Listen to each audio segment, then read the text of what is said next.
Today I'm going to be making a spring swage, and we're going to texture the dyes so that they can be used to create the texture of bark or wood grain. This was something that I first did with Stephen Lunn at the Yorkshire Show. So he had a bottom die, I think it was in the hardy hole. He was holding the top die with the parent bar, and then I had a sledge and I was striking for him. And anyway, this was a cool thing that I saw him do again. I really like his work. I think it's very cool, all the natural films that he does. And this is, I mean, I have seen other smiths do this as well, but I remember that was, I think, probably the first time that I had seen of this technique of cutting chisel lines into some dyes and then using those to create this wooden texture. Anyway, let's get straight into it.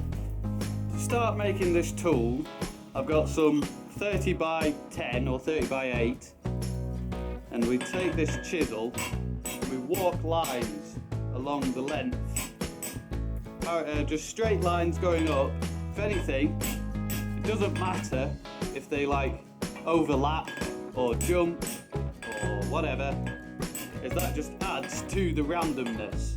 And because we want this to be completely random and natural, so we can get a nice natural form going on the piece, the branch or whatever we're going to put in. The lines want to be pretty deep so that we get a nice texture, deep texture on the piece which goes in between them.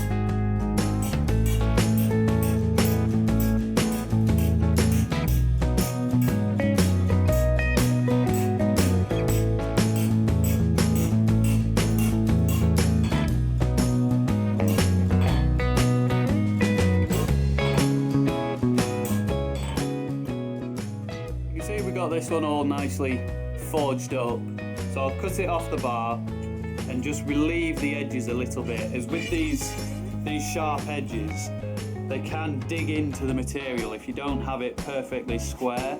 Like this is going to be a spring swage like that, the bottom die here and the top one, so I need to make another one. But then if you have your bar in and say you're up a little bit, pointing it down, then on that sharp corner you'll get a cut coming in, going against your grain, it'll be perpendicular. So you want that to be nice and relieved, so that if that does happen, you can just hammer it back down flush, and it's not such a disaster. Here are the two dies. So that one will go on the bottom, this one on the top, and you can see those relieved edges. It's just a chamfer, really. That'll sit on the bottom. This one goes on the top. I need to weld them onto this bar, which is just 20 by 5. Really, it would have been better if it was like 25 by 5, but it'll be okay. It's only mild steel, but you still get enough spring out of it for the spring swage. So weld that on there, this one on the other end, and then this gets bent around, just a short bend there, so these end up on top of each other.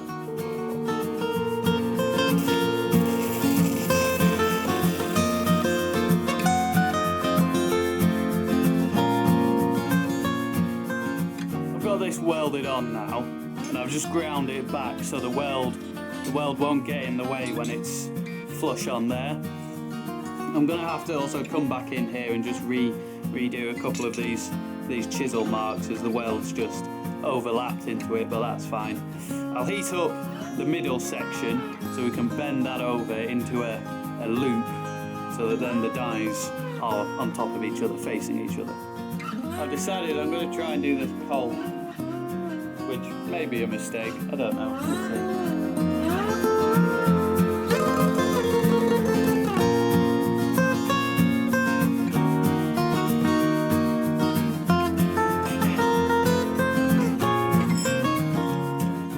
I mean, that's pretty much it. You can see it springs there, but we want this gap to be much closer together, as I'll only be using about 12 to 16 mil or 8 to 16 mil bar in them, so they don't need to be that wide, to be much narrower. I think for that I will heat it up.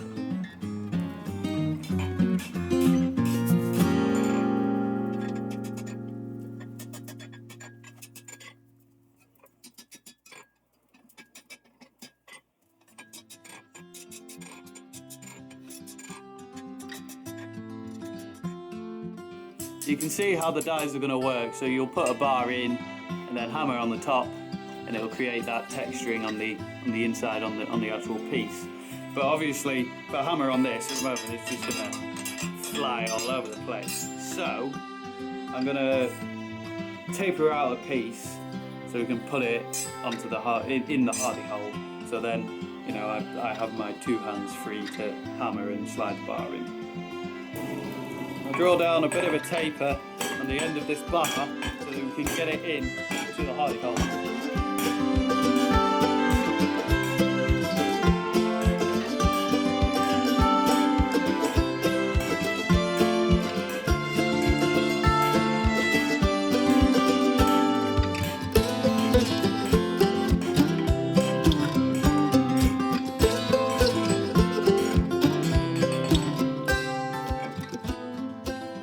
So it fits in. I'll punch a hole in the bottom of the bar so that we can clamp it into the hardy hole, so the spring swage isn't just bouncing all over the place. We can properly clamp it down and make it nice and secure.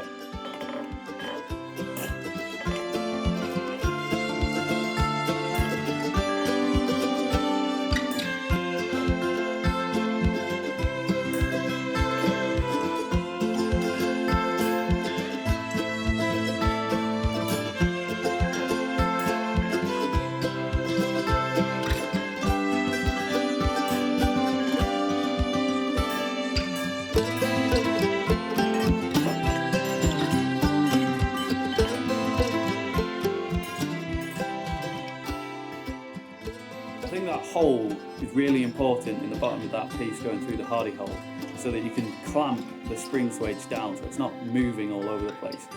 It's, you know, if it jumps, I mean on this it's not too bad, it's just sort of a, I don't know, an extra security option so the thing doesn't fall off.